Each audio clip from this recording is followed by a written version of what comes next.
झाड़ है, ठीक है, फल लगे और ये माचिस है, ठीक है। माचिस निकलो भैया खोके में से। हाँ दीजिए मेरे पास।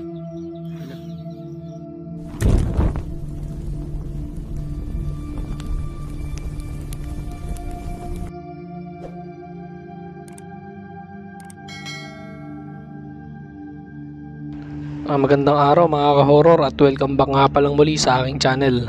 Nandito na naman nga pala tayo sa bagong episode ng Kwentong Agimat. May mga na-share nga pala ako sa inyo mga ka-horror na video na kung saan ang mga ito ay nauugnay sa kapangyarihan ng kadiliman.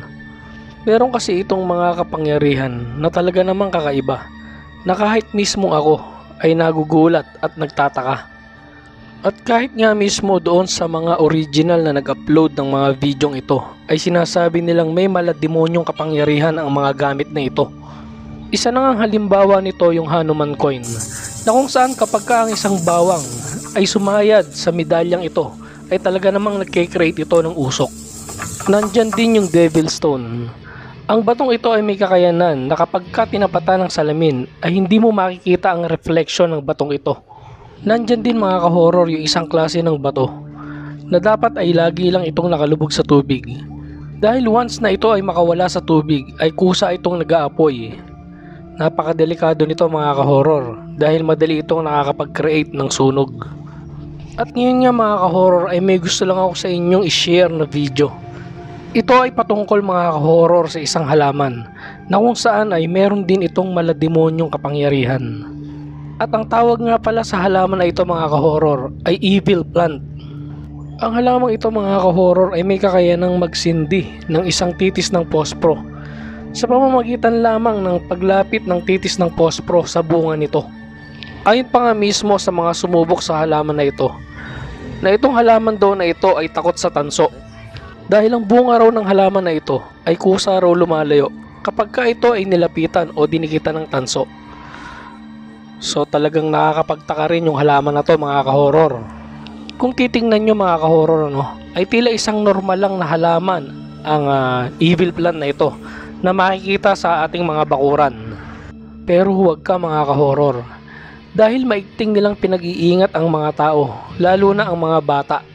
Dahil ang halaman na ito ay nagtataglay ng isang uri ng mataas na lason na kung sino man ang makakain nito ay siguradong mapapahamak. Delikado sa mga bata ito mga ka-horror kasi kung titingnan nyo mga ka-horror yung bunga ay pare siyang candy. Mabuti na lang at wala sa Pilipinas ng ganitong klase ng halaman. Ngayon naman mga ka-horror ay samahan nyo ako at dumako na tayo sa testingan ng evil plant na ito. Bali dalawang klase ng testingan sa halamang ito ang ipapakita ko sa inyo mga ka-horror.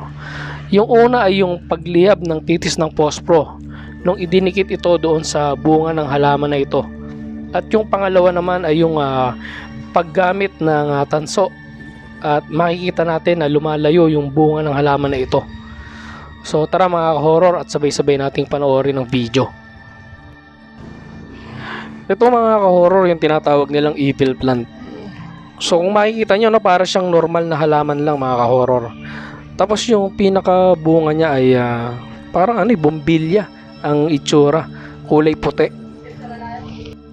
So dito mga ka-horror makikita nyo nilapitan siya o dinikitan siya ng isang titis ng pospro tapos nagliyab. So itong bunga na to ay may kakayanan na magpaliyab ng titis ng pospro. Basta malapit lang siya ng halos 1 inch ay magliliyab na yung pospro na tangan mo. So nakakapagtaka mga ka-horror. Anong klaseng halaman kaya ito? Dito naman mga ka-horror ay pumitas yung isang lalaki ng bunga ng evil plant at inilapag niya ito doon sa damit na nasa sahig. At dito ipapakita lang ng yung bunga ng evil plant na ito ay takot sa tanso. Ayan nakita niyo mga ka-horror, may hawak na tanso yung lalaki. Tapos nung idinikit yung tanso ay talaga namang lumalayo yung bunga. Sa pangalawang pagkakataon niya ay tetestingin ulit itong bunga ng evil plant na magpaliyab ng titis ng pospro. Pero sa pagkakataon na to ay nilagay ito sa isang baso na may tubig. Pero yan mga ka-horror, ano, lumiliyab pa rin. Ang galing. So, kakaiba talaga tong evil plant na to. Kahit yung gilid ng baso, no? Nakita nyo? Lumiyab pa rin yung pospro. Ayan, no? Ano sa palagay nyo mga ka-horror? Totoo nga kayang may malademonyong kapangyarihan ang halaman na ito? Kayo na po ang bahalang humusga. Kung tatanungin ko naman kayo mga ka-horror, ay nanaisin nyo bang magkaroon ng ganitong klase ng halaman sa inyong bakuran? Hanggang dito na lang mga ka-horror. At samahan nyo akong muli sa mga susunod ko pang mga kwento patungkol sa agimat. Maraming salamat po.